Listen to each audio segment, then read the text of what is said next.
இந்த தாய்ப்பாலின் முக்கியத்துவம் குறித்து உலகளாவிய ஒரு விழிப்புணர்வு நிகழ்ச்சியாகத்தான் இது நடத்தப்படுகிறது.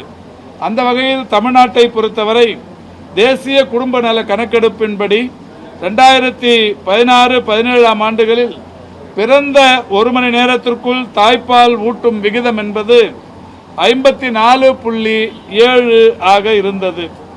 தேசிய குடும்ப நல கணக்கெடுப்பின்படி அதுவே 2020-2021 படி 60.2 ஆக உயர்ந்திருக்கிறது.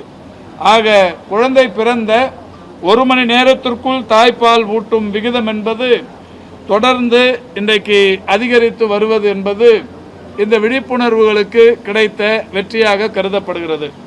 அதோடு மட்டுமல்லாது தேசிய குடும்ப நல கணக்கெடுப்பின்படி 2016-17 ஆண்டுகளில் எடுக்கப்பட்ட அந்த கணக்கெடுப்பின்படி ஒரு 6 மாதத்திற்கு தொடர்ச்சியாக தாய்ப்பால் ஊட்டும் சதவிகிதம் என்பது 48.3 இருந்தது.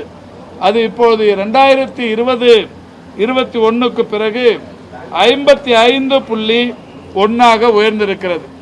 ஆக தொடர்ந்து 6 மாத காலம் தாய்ப்பால் கொடுக்கும் விகிதமும் உயர்ந்திருக்கிறது. குழந்தை பிறந்த உடனே ஒரு மணி நேரத்திற்குள் தாய்ப்பால் கொடுக்கும் விகிதமும் உயர்ந்திருக்கிறது. ஆக இந்த 48 ஏறத்தாழ ஒரு மணி நேரத்திற்குள் தாய்ப்பால் கொடுக்கும் விகிதமான 54.7 இன்னமும் அதிகரிப்பதற்கும் 6 மாத காலம் தொடர்ச்சியாக தாய்ப்பால் கொடுக்கும் விகிதம் 55.1 என்பது இன்னமும் கூடுதலாக்குவதற்கும் 100% தாய்மார்கள் தாய்ப்பால் கொடுக்க வேண்டும் என்பதை உறுதிப்படுத்தும் விதமாகவும் இந்த விழிப்புணர்வு நிகழ்ச்சி பயன்படும் என்கின்ற நோக்கத்தோடு இது எல்லா மருத்துவமனைகளிலும் நடத்தப்பட்டு வருகிறது. இந்த ஆண்டை பொறுத்தவரை உலக தாய்ப்பால் வாரத்திற்கான கருத்துரு என்று அறிவிக்கப்பட்டிருப்பது தாய்ப்பால் ஊட்டுதலில் உள்ள இடைவெளியை தவிர்ப்போம், தாய்ப்பால் ஊட்டுதலை ஆதரிப்போம் எனும் கருத்துரு இந்த ஆண்டுக்கான தாய்ப்பால் வாரத்திற்கான கருத்துருவாக பிரகடனப்படுத்தப்பட்டிருக்கிறது. அதை இன்றைக்கு விளம்பரப்படுத்தும் நோக்கோடு இந்த நிகழ்ச்சி மிக சிறப்பாக நடத்தப்பட்டிருக்கிறது. இப்போ ஒன்றிய அரசிடமிருந்து அதற்கான அரசாணை வரப்பெற்றிருக்கிறது. இது அடுத்து இது சம்பந்தமான சாத்தியக்கூறுகள் ஆராயப்பட்டு விரைவில் அதற்கான நடவடிக்கையும் எடுக்கப்படும். இல்லை கண்டிஷனாலிட்டி யாரெல்லாம் ஃபில் பண்ணுறாங்க அதாவது ஒரு இதற்கான நிபந்தனைகள் என்பது ஒன்றிய அரசின் சார்பில் வெளியிடப்படுகிறது. இந்த நிபந்தனைகளை முழுமையாக ஏற்றுக்கொண்டு அதன்படி தருபவர்கள். இதுக்கு முன்னாடி கூட கொரோனா தடுப்பூசி போடும்போது முதல்ல ஒரு தடுப்பூசிக்கு 150 ரூபா அப்படிங்கிற மாதிரி சொல்லிச்சு.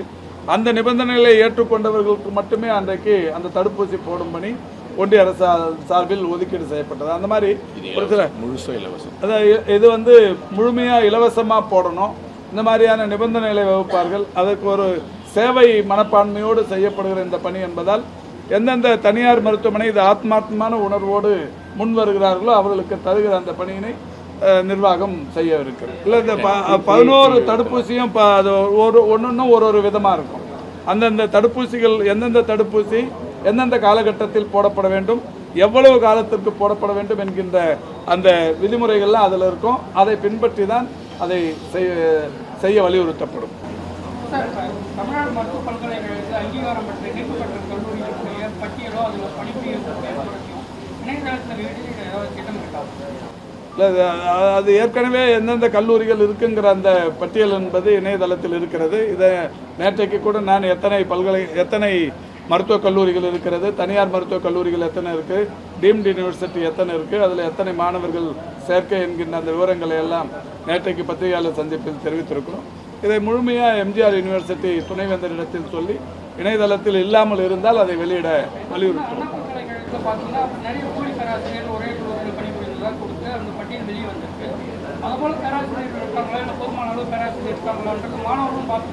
இல்லை அந்த மாதிரி இருக்கிறதா மருத்துவத்துறையில் தெரிய வரல. இந்த போலி மருத்துவர்கள் அங்கே ஒன்றும் இங்கே ஒன்றுமா இருக்கிறதுங்கிறது கண்டுபிடிக்கப்பட்டால் உடனடியாக நடவடிக்கை எடுக்கப்படுகிறது.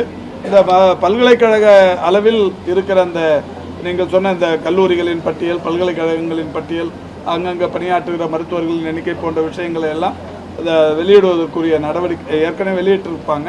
இல்லைனாலும் அதை செய்ய சொல்லி வலியுறுத்தணும்.